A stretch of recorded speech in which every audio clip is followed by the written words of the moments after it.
poder recuperar nunca. Esos son los valores que defiende Ozu, para lo cual yo creo que está muy cercano a John Ford. Esta película, que a mí me parece que es una obra maestra absoluta, está dentro de dos de las más grandes obras maestras que ha hecho nunca Ozu. Me parece que es exactamente en el año 49, lo tengo yo aquí apuntado, cuando hace esa maravilla que es Primavera tardía. Tampoco se ponen de acuerdo en la traducción de esta película. Y después de Las hermanas hace ni más ni menos que Historia de Tokio o Cuento de Tokio.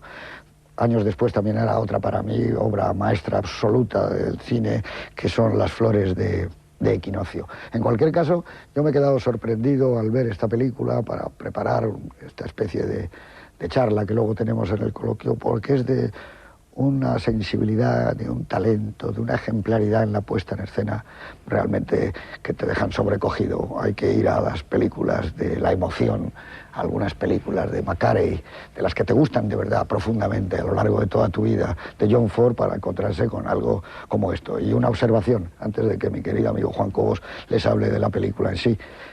Habrá momentos que creerán que hay saltos de eje, no. Parece ser que es una falta de educación en Japón, mirando a los ojos, y hay que desviar un poco la mirada. Eso se produce en algunos momentos en que la mirada no corresponde exactamente al que está fuera de cuadro, entonces se produce una sensación rara. A veces hasta es bueno, porque esa es la sensación que produce cierto desasosiego cuando uno habla con alguien y no se atreve a mirarle a los ojos o le rehúye la mirada. En fin, para mí es un maestro incontestable de la historia del cine. Si quieren ustedes, aparte de los libros que hay, que ha habido ya bastantes y sobre todo en inglés notables, el de Ritchie, y una gran filmografía que está saliendo de él comentada, la revista Nosferatu hace 5 años publicó un número sobre Yasuhiro Ozu, que desde luego creo que cualquier buen aficionado al cine debería de tener. Es de hace 5 años, ignoro, ojalá esté agotado, porque eso significa que nos guste a muchos Ozu, pero si no, se lo recomiendo, compren el número de Nosferatu de Ozu. Todo tuyo, Juan Cobos, y buenas noches. Buenas noches. Bueno, pues estamos hoy, creo que en esta mesa hoy, empezando porque está Miguel Marías, que es el máximo conocedor de Ozu, de todos los que estamos aquí reunidos, y que además lo tiene muy, muy estudiado. Pero yo, la verdad que esta vez he preparado a fondo, he tenido que ver, porque tenía una versión con subtítulos, y he tenido que consultarla, y he visto la película como 5 veces, y lo he pasado siempre muy, muy bien. Aparentemente esta película, como todo Ozu, le dirán a los espectadores, muchos espectadores, que es una película lenta. Bueno, pues yo no creo en absoluto. Yo creo que el cine es precipitado o es bueno. El cine bueno puede tener diferentes cualidades, pero el ritmo es el que requiere cada historia. Y Ozu es un hombre que filma y cuenta las cosas tal y como él las siente. Es decir, es un hombre que gira, como has dicho tú muy bien, José Luis, en torno al núcleo familiar, que para él es esencial, los problemas que existen en las generaciones y dentro del ámbito familiar. Pero continuamente, y aquí lo hace en esta película concretamente, cada vez que acaba una secuencia importante, enlaza con el mundo exterior, 2, 3 planos, y vuelve otra vez a otro interior, donde nos vuelve a mostrar el desarrollo de lo que está contando.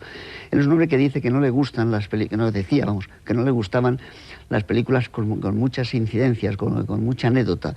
Prefiere pequeñas anécdotas que él va desgranando, enseñando, mostrando, y yo no soy un experto ni mucho menos en el espíritu japonés ni en la cultura de este país, que debe ser asombroso para que lo pueda conocer bien, pero creo que es posiblemente el que, según los expertos propios, los de su propio país, es el mejor conocedor y el más exacto, el que refleja más exactamente el temperamento y la vida de los japoneses. Y en ese sentido, sus películas, que en el exterior efectivamente quedaron apagadas por el esplendor de Kurosawa, de Mizoguchi, de otros directores, sin embargo, en Japón creo que tuvo 6 o 7 veces el premio a la mejor película del año, y todavía, cuando la revista Sight and Sound este año ha repetido su encuesta que hace en cada década, Historia de Tokio creo que ocupa el 5º o 6º lugar para críticos y realizadores, como en la historia del cine, un 5º lugar muy importante, que vuelve a ocupar, como es habitual hasta ahora, el Ciudadano Kane en primer lugar. Y luego, como director, entre los 10 mejores, creo que en un 9 o un noveno, un 10º puesto está también Ozu.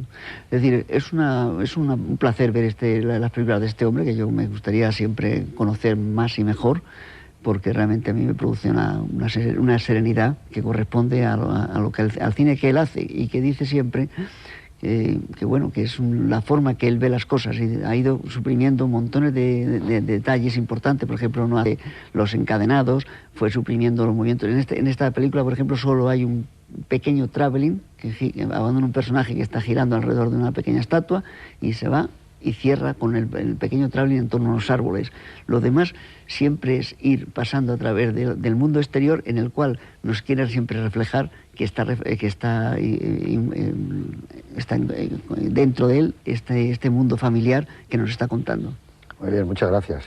Un cineasta que ahora nos va a hablar Miguel Marías, que como tú dices es un conocedor extraordinario de la obra de Ozu.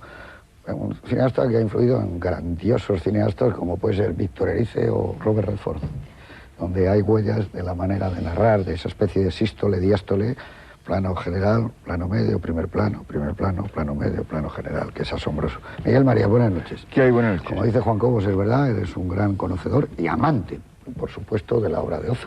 Bueno, conocedor único que es que todas las películas que sobreviven de las que hizo, que son 34 de 54 o algo por el estilo, pues todas las he visto y todas las he visto varias veces, pero vamos, eso simplemente que he aprovechado las ocasiones, especialmente gracias a la Filmoteca.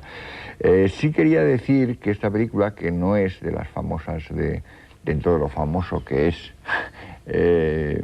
Ozu, no es de las famosas suyas, tiene acaparada la fama, como normalmente ocurre, concentrada de Viaje a Tokio o Historias de Tokio, pero esta es particularmente poco famosa por dos razones. Una es de las que más tardíamente se han recuperado y por tanto es de las que han circulado menos por el mundo y en los primeros ciclos sobre Ozu no aparecía.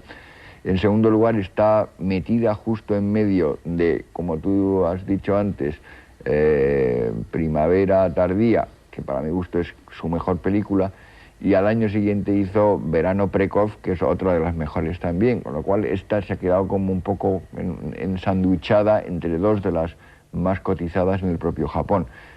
Tanto la del 49 como la del 51 quedaron clasificadas la primera película japonesa de la revista Kinema Junpo en sus respectivos años, y esta quedó solamente la séptima, lo cual parece aminorarla.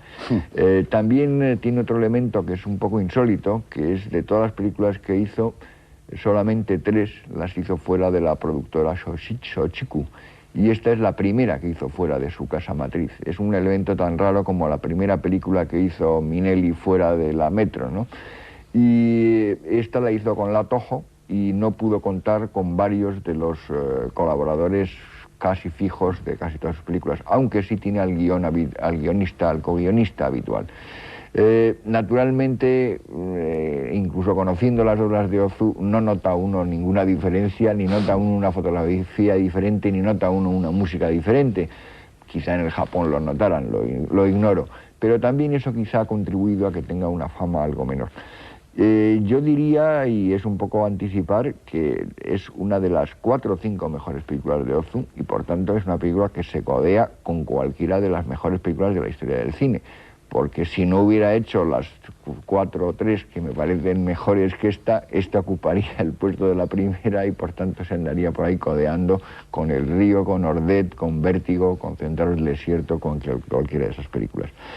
Es un poco terrible que pensemos que puede haber películas que son casi desconocidas y que probablemente casi nadie habrá visto y que sin embargo tienen esa categoría. Pero quizás sea una llamada de atención sobre que todavía seguimos ignorando un continente, porque cinematográficamente es un continente como el que supone el cine japonés, donde hay 4 o 5 maestros que vamos conociendo con cuentagotas, pero todavía puede que haya otros 5 maestros de los que ignoramos absolutamente todo, puede que incluso el nombre.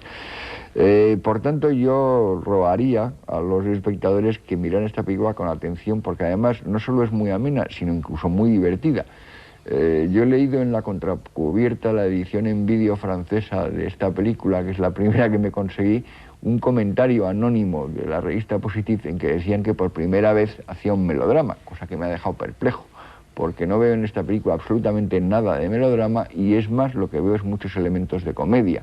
Esa especie de comedia dramática y algo sentimental, pero sumamente sobria al mismo tiempo, que efectivamente me recuerda más el espíritu de algunas películas de McCarthy, de algunas películas de Alban Duan, de algunas películas de Ford, probablemente de las más modestas de todos ellos, y también de algunas de las películas como más del género americana y más pequeñitas de Henry King. Lo cual quiere decir que es una película que se parece mucho a las películas de los clásicos